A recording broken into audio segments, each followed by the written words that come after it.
เฮงไอ้เฮงไม่กล้ากลัวจะเข้าข้างหลัง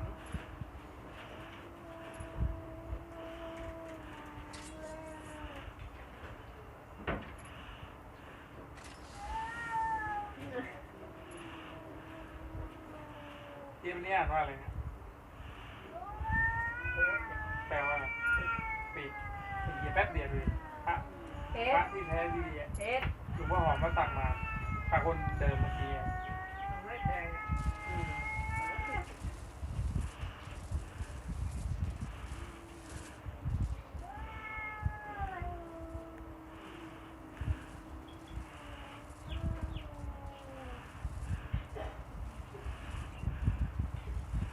โอ้ยร้อน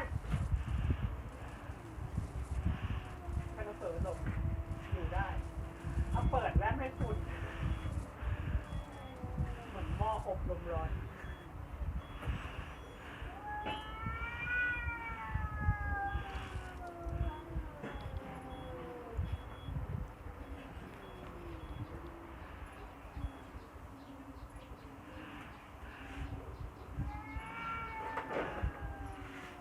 วันนี้เรียนถึง5 โมงดีกว่า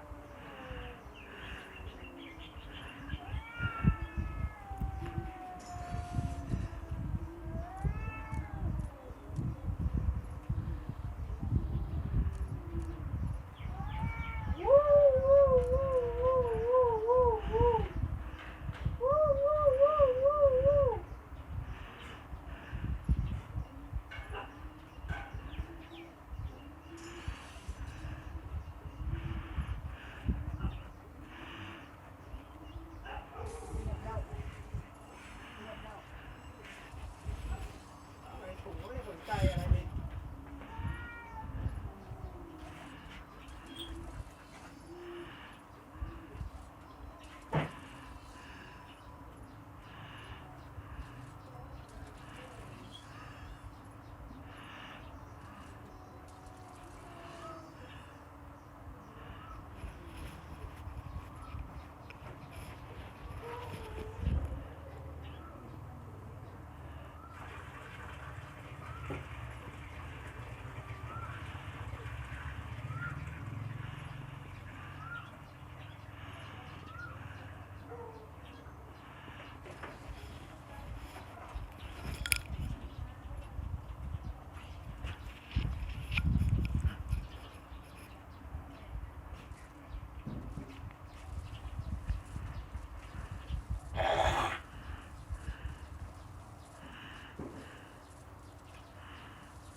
นอนก็เอา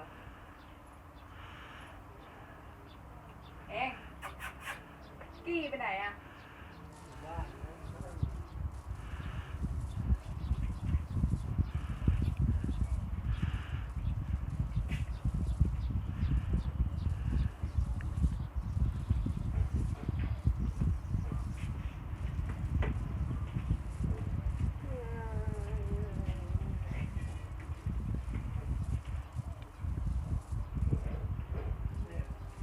ไม่โกรธลมหน่อยเดี๋ยวหมดลมมาชื่นใจก็ชื่นใจดีเนี่ยเว้ย